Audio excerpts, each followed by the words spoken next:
Hello everyone, मेरा नाम है खान और आप देख रहे हैं लॉजिक ट्रेडिंग का चैप्टर दूसरा। और इस चैप्टर में हम बात करेंगे इम्पल्स एंड करेक्शन के बारे में, क्योंकि हमने प्रीवियस जो चैप्टर है उसमें बात करी थी कैंडलस्टिक के बारे में, कौन सी कैंडलस्टिक हमारे लिए काम करती हैं, किन कैंडलस्टिक पे हमें फोकस करना है और कौन कौन सी कैंडलस्टिक जो है जिनको हमें अवॉइड करना है। तो कैंडलस्टिक के बाद में जो मेन नेक्स्ट जो टॉपिक रहता है वो रहता है इम्पल्स एंड करेक्शन। इम्पल्स क्या होता है, करेक्शन क्या होता है। मार्केट आपकी दो डायरेक्शन में चलती है, या तो फिर अप साइड जाएगी या फिर डाउन साइड जाएगी। उस केसेस में क्या होता है, मार्केट एक स्ट्रॉन्ग मूव देती है मार्केट, और उसके बाद में मार्केट एक रेंज क्रिएट करती है, फिर अगेन एक स्ट्रॉन्ग मूव कंटिन्यूशन देती है। इसको ही हम आज डिस्कस करेंगे, उसको कैसे आइडेंटिफाई करें और किन चीज़ों का हमें ध्यान रखना है, कौन सा टाइम फ्रेम में हम इसको यूज़ कर सकते हैं। तो सबसे पहले इसको समझ लेते हैं कि इम्पल्स और करेक्शन होता क्या है। इसको पहले थोड़ा सा एक ड्राइंग से समझते हैं, उसके बाद में इसको चार्ट पे समझेंगे, जिससे आपको समझने में, आइडेंटिफाई करने में काफ़ी आसानी रहेगी। देखो, अगर मार्केट का ट्रेंड बुलिश है या फिर बेरिश है, किसी भी डायरेक्शन में, लेट्स सपोज अगर मार्केट का ट्रेंड बुलिश है तो मार्केट जनरली क्या करता है, राइज करता है ऊपर की साइड में। उसके बाद मार्केट क्या है, एक रेंज क्रिएट करता है इस तरीके से, और फिर अगेन ऊपर की तरफ एक कंटिन्यूशन ऊपर की साइड में मूव हमें देखने को मिलता है।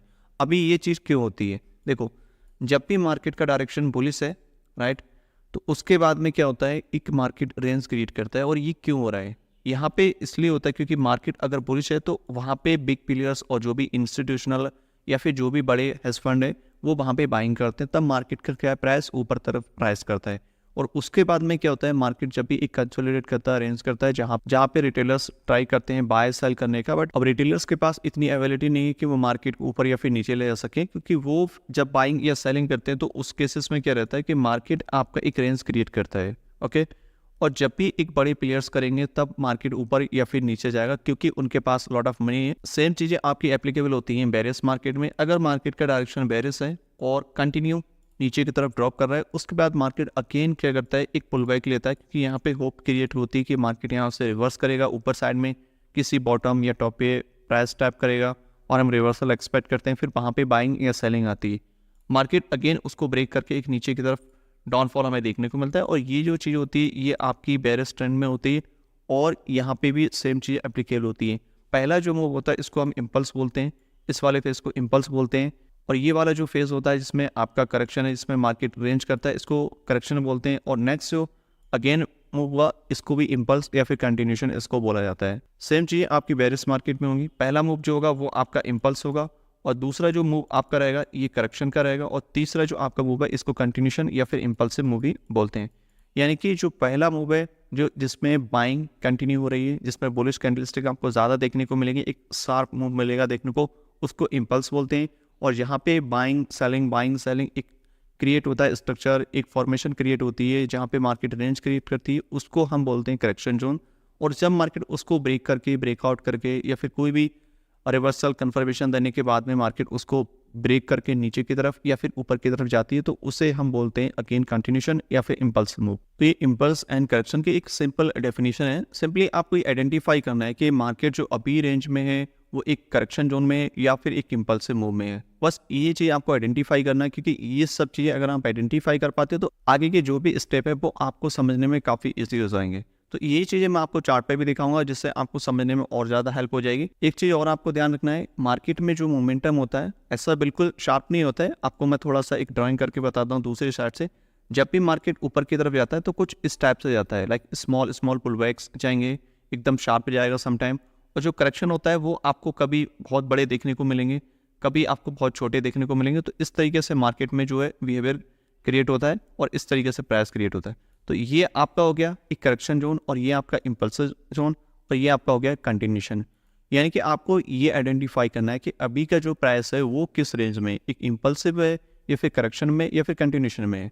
तो आपको ये चीज़ अगर आइडेंटिफाई कर पाते हो तो आगे के जो स्टेप है, आगे के जो प्रोसेस है वो आपको बहुत इजीली आपको समझ आ जाएंगे। अगर कोई भी टॉपिक, कोई भी पॉइंट आपको समझ नहीं आए तो आप ई बुक में भी स्टडी कर सकते हो, जहाँ पे सब कुछ बहुत ही डिटेल में एक्सप्लेन किया है, जिससे आपको समझने में आपको बहुत ज़्यादा हेल्प होगी। अभी मैं इसको थोड़ा चार्ट पे दिखाता हूँ, जिससे आपको और ज़्यादा समझ आ जाएगा कि एक्चुअल में अभी क्या सिचुएशन है और हम उसको कैसे आइडेंटिफाई कर पाते हैं। मैं आपको लाइव मार्केट पे भी दिखाऊंगा और जो प्रीवियस डेटा है उसमें भी दिखाऊंगा, और आपको डिफरेंट टाइम फ्रेम में भी दिखाऊंगा।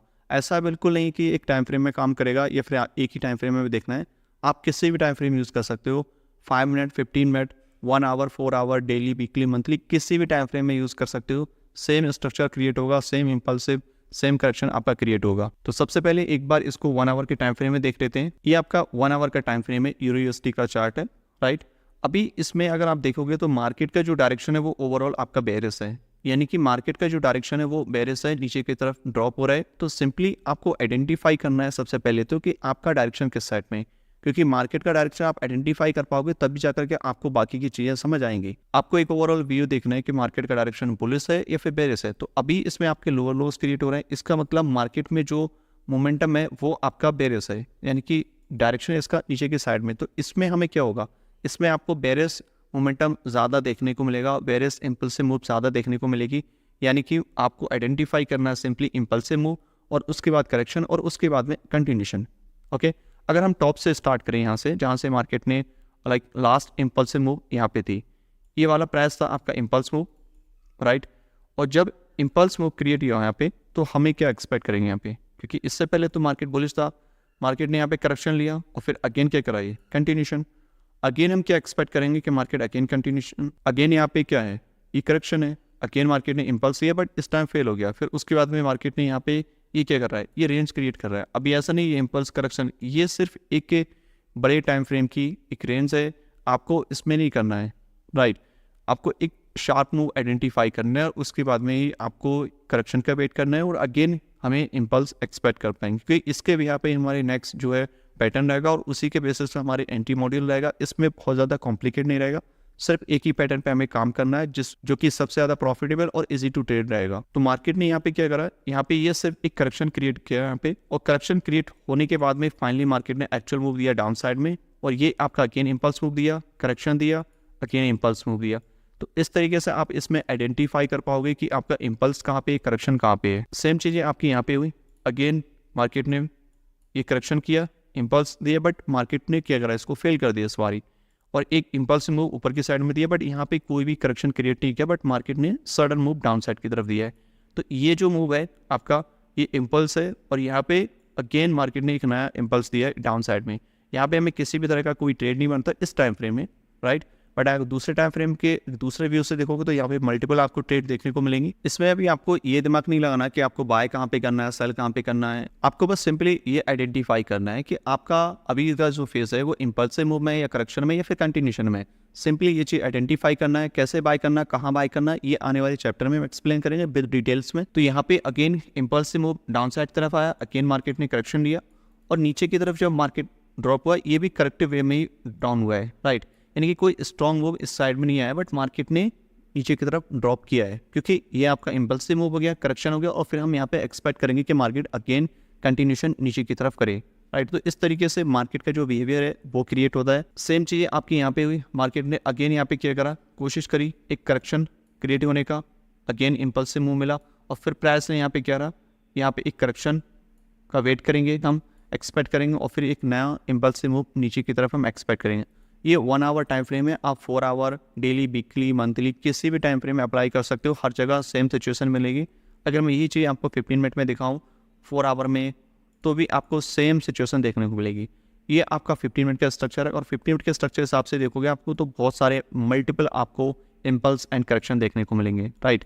करेक्शन हो गया, इम्पल्स हो गया, करेक्शन हो गया, इम्पल्स हो गया, करेक्शन, इम्पल्स, राइट। एक्सपेक्ट करेंगे अगेन करेक्शन, मार्केट ने पुश किया, correction, right, correction, again market ने यहाँ से रिवर्स किया, ये इम्पल्स हो गया, ये करेक्शन हो गया, इम्पल्स, अगेन फेल किया इसको मार्केट ने, राइट। ऐसा नहीं कि मार्केट आपका कंटिन्यू ऊपर की तरफ ज़्यादा रहेगा या फिर डाउन साइड ही जाता रहेगा, मार्केट भी रिवर्सल लेता है। सेम चीज़ें आपकी अप्लाई हुई, मार्केट ने ड्रॉप किया, ब्रेक किया, इम्पल्स मूव एक्सपेक्ट किया, अगेन करेक्शन, नया करेक्शन और इम्पल्स, राइट। अब इसी तरीके से आपका जो प्राइस का बिहेवियर है वो चेंज होता रहता है, इम्पल्स, करेक्शन और ये करेक्शन। जब भी प्राइस इस तरीके से नीचे की तरफ एक कंटिन्यूशन देता है तो उस केसेस में क्या होता है, एक्सपेक्ट होता है कि मार्केट यहाँ से एक रिवर्सल ऊपर की तरफ देखने को मिलता है। लेकिन जब शार्प मूव होता है तो वहाँ से आपको कंटिन्यूशन देखने को मिलता है। यानी कि समझ रहे हो कहने का मतलब क्या है मेरा, कि अगर मार्केट में ऊपर से एक स्ट्रॉन्ग मूव आया है और फिर वहाँ पे करेक्शन क्रिएट हो रहा है तो हम एक्सपेक्ट करेंगे कि जो नेक्स्ट मूव होगा वो आपका डाउन साइड होगा। अब ये डिपेंड करेगा वो स्ट्रॉन्ग मूव होगा या फिर एक स्मॉलर, एक वीकर यहाँ पे कंटिन्यूशन मूव होगा, राइट। ये आपका स्ट्रॉन्ग मूव हो गया, ओके, यहाँ पे आपका करेक्शन क्रिएट हुआ, और अगेन जो नेक्स्ट मूव हुआ वो आपका हो सकता है इस टाइप से नीचे की तरफ कंटिन्यूशन दे, राइट। जब इस टाइप से कंटिन्यूशन नीचे की तरफ देता है तो उसमें प्रोबेबिलिटी रहती है कि मार्केट वहाँ से रिवर्सल लेने की चांस रहते हैं, ओके। बट जब मार्केट आपका इम्पल्स और करेक्शन और फिर अगेन इम्पल्स, तो इसमें आपको शार्प मूव मिलता है और यहाँ से एक्सपेक्ट होता है कि मार्केट आपका कंटिन्यू नीचे की तरफ करने वाला है। ये चीज़ सेम चीज़ अप्लाई होती है आपकी हर एक टाइम फ्रेम में, हर जगह सेम सिचुएशन यहाँ पे हुई है। अगर आप देखोगे यहाँ पे नोटिस करोगे तो प्राइस ने एक स्ट्रॉन्ग मूव दिया, करेक्शन दिया, मार्केट ने ब्रेक किया, बट जो ब्रेक किया वो नीचे की तरफ है। इसका मतलब ये है इंडिकेशन कि मार्केट यहाँ से रिवर्स करने वाला है, ओके। तो यहाँ पे जो नेक्स्ट मूव अगर स्ट्रॉन्ग आती तो फिर ये मार्केट और ज़्यादा नीचे जाने की प्रोबेबिलिटी रहती। अब सेम चीज़ें आपकी यहाँ पे अप्लाई हो रही हैं। यहाँ से मार्केट ने जो रिवर्स करके ऊपर की तरफ गया, स्ट्रॉन्ग मूव दिया ऊपर की साइड में, करेक्शन अगेन इम्पल्स।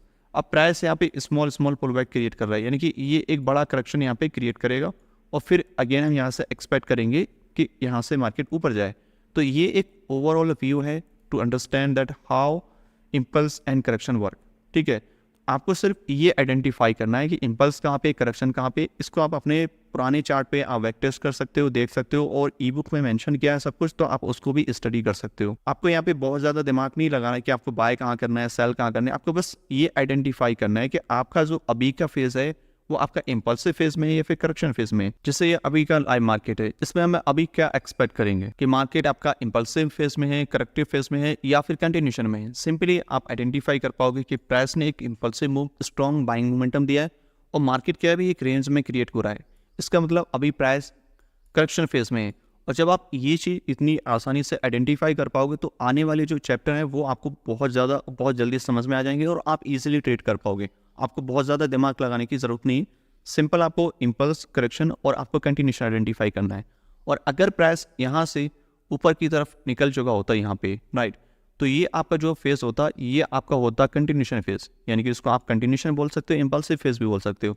और यहाँ पे आपको बाय सेल करने की ज़रूरत नहीं होती, आपको सिर्फ वेट करना होता है करेक्शन फेज का जो कि अभी चल रहा है, और उसमें कुछ क्राइटेरिया रहते हैं वो हमें वेट करना रहता है। उसके बाद हम इसमें बाय कर सकते हैं या फिर सेल कर सकते हैं, वो हम आने वाले चैप्टर में एक्सप्लेन करेंगे डिटेल्स में। तो आई होप आपको समझ आ गया होगा कि मार्केट में इम्पल्स एंड करेक्शन किस तरीके से वर्क करता है और हम उसको किस तरीके से आइडेंटिफाई कर सकते हैं। आप किसी भी टाइम फ्रेम में कहीं पे भी आइडेंटिफाई कर पाओगे, इसमें कोई ऐसा फाउंडेशन नहीं है कि आपको इस टाइम फ्रेम में करना है, कुछ भी ऐसा नहीं है। आप सिंपली किसी भी टाइम फ्रेम में भी कर सकते हो। जैसे 4 आवर की इम्पल्स है, मार्केट ने करेक्शन दिया, इम्पल्स आया, अगेन यहाँ पे करेक्शन दिया, इम्पल्स आया, तो इस तरीके से आप इसमें आइडेंटिफाई कर पाओगे। प्राइस ऊपर गया, यहाँ पे किसी भी तरीके का इम्पल्स करेक्शन नहीं किया, बट प्राइस ने यहाँ पे रेंज वाला यहाँ पे कंटिन्यूशन दिया। इसका मतलब क्या है, रिवर्सल आने वाला है, जो कि यहाँ पर आया।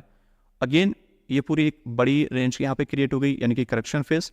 अगेन मार्केट ने इम्पल्स दिया, अगेन करेक्शन, सेम इम्पल्स। तो इस तरीके से मार्केट में इम्पल्स एंड करेक्शन वर्क करता है। आपको सिर्फ आइडेंटिफाई करना है, इसमें बहुत ज़्यादा दिमाग लगाने की ज़रूरत नहीं। सिंपली आपको बस यही देखना है कि अगर स्ट्रॉन्ग बाइंग हो रही है तो इम्पल्सिव फेज है, और प्राइस रेंज में क्रिएट हो रहा है तो यानी कि वो आपका करेक्टिव फेज है। और इसके बाद हम एक्सपेक्ट करेंगे मार्केट आपका ऊपर की तरफ जाएगा। आपको सिर्फ इतना काम करना है, इसके अलावा और कुछ इसमें नहीं करना है। इम्पल्स एंड करेक्शन को आपको आइडेंटिफाई करना है, और आप इसको आइडेंटिफाई कर पाओगे तो आपने समझ लो आधा काम कर लिया। उसके बाद जो नेक्स्ट जो प्रोसेस रहेंगे, आपको एंट्री कब लेना है, कहाँ लेना है, क्या टारगेट रखना है, ये आने वाले चैप्टर में एक्सप्लेन करेंगे डिटेल्स में। तब तक आप इसको बैक टेस्ट करिए अपने चार्ट पे और इसको समझिए। अगर कोई भी चीज़ आपको समझ नहीं आती, आप इसको रिपीट करिएगा और ई बुक में पढ़िएगा। जब तक आपके प्रीवियस जो भी चैप्टर है, first chapter and second chapter, जब तक वो क्लियर ना हो जाए तब तक आप नेक्स्ट चैप्टर पे मूव ऑन मत करिएगा। आप स्टेप बाय स्टेप चीज़ों को करेंगे और उसके साथ में प्रैक्टिस करते चलेंगे तो आपका जो रिवीजन है वो बहुत ज़्यादा स्ट्रॉन्ग हो जाएगा, और आपका जो ट्रेड करने का मेथड है, तरीका है, वो बहुत फास्ट एग्जीक्यूट होगा इसमें। तो आप स्टेप बाय स्टेप इसमें बैक टेस्टिंग करिएगा और साथ में कोई भी जल्दबाजी आप इसमें ना करें। बहुत सुकून से करना है चीज़ों को, ऐसा नहीं करना है कि आपको ये सब चीज़ें आता है या ये चीज़ मुझे पता है। आप इसको पहले एक बार दोबारा से इसको देखिए, कुछ टाइम इसको दीजिए समझने में, जिससे आपका कॉन्फिडेंस और आपकी स्किल यहाँ पे लेवल अप हो। तो आज के लिए इस चैप्टर में इतना ही। आई होप आपको समझ आ गया होगा किस तरीके से आपको इम्पल्स एंड करेक्शन को आइडेंटिफाई करना है, और मैं मिलता हूँ जल्दी आपको एक नेक्स्ट चैप्टर में। तब तक goodbye and happy trading.